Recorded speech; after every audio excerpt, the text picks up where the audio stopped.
My name is Sam Backney. I am the author of Malignant Self-Love, Narcissism Revisited. Victims of abuse, in all its forms, verbal, emotional, financial, physical, and sexual, are often disoriented.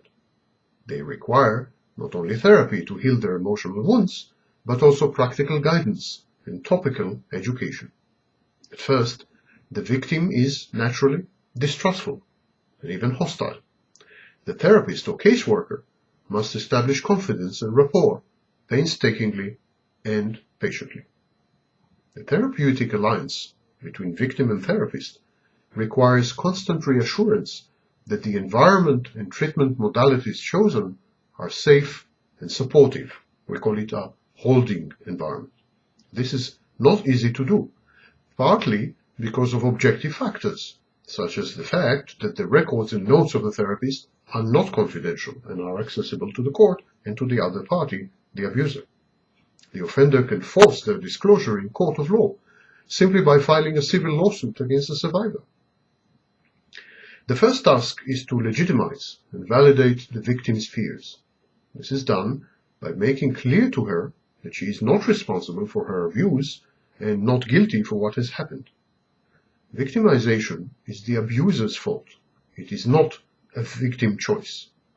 Victims do not seek abuse, although admittedly some of them keep finding abusive partners and forming relationships of codependence.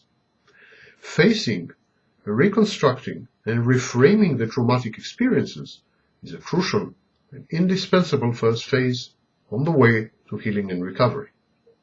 The therapist should present the victim with her own ambivalence and the ambiguity of her messages, but this ought to be done gently, non-judgmentally, and without condemnation.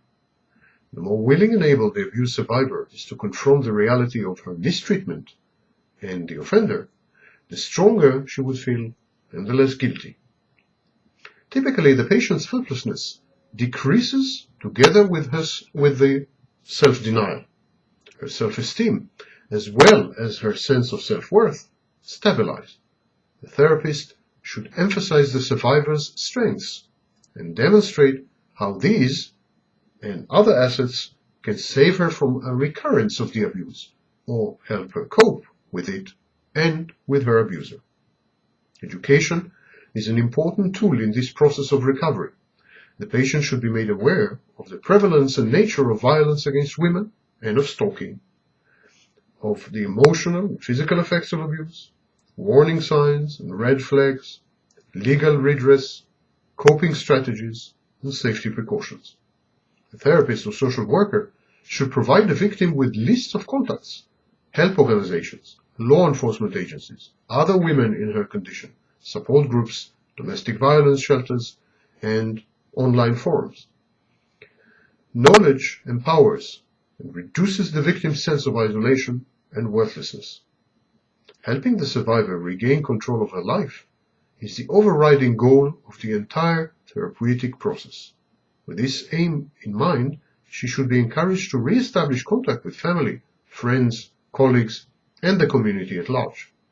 The importance of a tightly knit social support network cannot be exaggerated. It is important for the victim to understand that she is not alone, not an exception, not a freak. Ideally, after a period of combined tutoring, talk therapy, and anti-anxiety or antidepressant medications, the survivor will self-mobilize and emerge from the experience more resilient and assertive and less gullible and self-deprecating.